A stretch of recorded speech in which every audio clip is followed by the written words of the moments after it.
around the Department of Defense. This is your daily news brief. Maintaining the competitive edge. I'm Mark Weeks.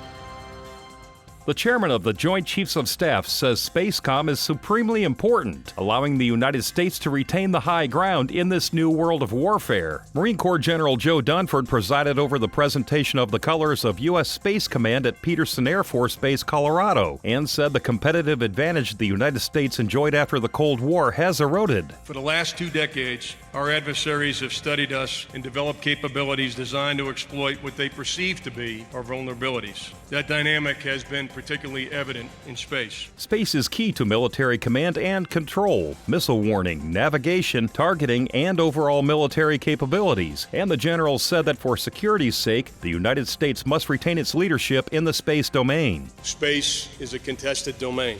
The implications of that fact affects our ability to fight and win on future battlefields. In that context, we didn't reestablish Space Command simply to compete in space. We formed this command as a foundational element of more effective joint warfighting.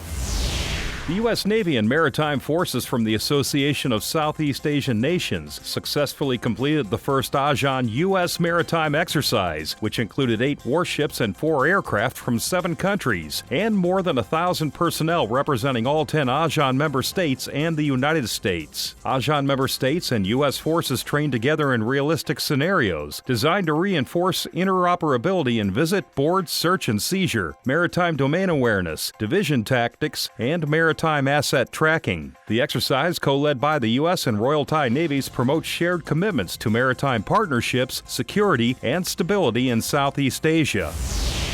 The U.S. Coast Guard and salvage crews rescued the remaining 4 crew members trapped inside the 656-foot cargo ship Golden Ray, which had capsized earlier this week in the St. Simons Sound near Brunswick, Georgia. The Brunswick Station Coast Guard had safely removed 20 of the 24 total crew members from the stranded ship the previous day. Salvage crews were transported to the grounded vessel by the Coast Guard to assess the ship's hull, and after confirming the remaining 4 crew members were still alive inside the Golden Ray, an extraction plan was developed and the 4 crew members were safely extracted and transported to local EMS for further medical evaluation.